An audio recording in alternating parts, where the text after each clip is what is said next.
সংসদীয় রীতিনীতি এবং আমাদের সাংবিধানিক অধিকার সকল কিছু সীমাকে অতিক্রম করে গিয়েছে।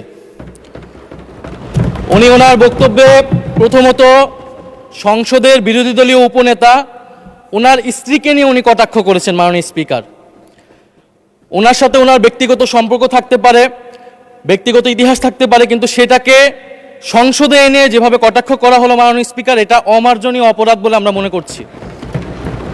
দ্বিতীয়ত, উনি বিরোধী দলের মহিলা এমপিদের, আমাদের নারী সংসদ সদস্যদের তাদের পোশাক নিয়ে যে ধরনের কথা বললেন, তাদের ধর্মীয় স্বাধীনতাকে হরণ করার সম্পর্কিত যে ধরনের বক্তব্য দিলেন, এটাও মাননীয় স্পিকার আমরা মনে করি একটি অমার্জনীয় অপরাধ। প্রত্যেকটা ব্যক্তির গণতান্ত্রিক রাষ্ট্রে তার ধর্মীয় স্বাধীনতা রয়েছে, পোশাকের স্বাধীনতা রয়েছে। উনি একজন সংসদ সদস্য হিসেবে সেই স্বাধীনতাকে লঙ্ঘন করে এই ধরনের হীন বক্তব্য দিয়েছেন, ওনার হীন মানসিকতার পরিচয় পেয়েছে এবং আমরা মনে করি উনি ওনার বক্তব্যে একটি বর্ণবাদী আচরণ মাননীয় স্পিকার বহিঃপ্রকাশ পেয়েছে ওনার বক্তব্যের মাধ্যমে।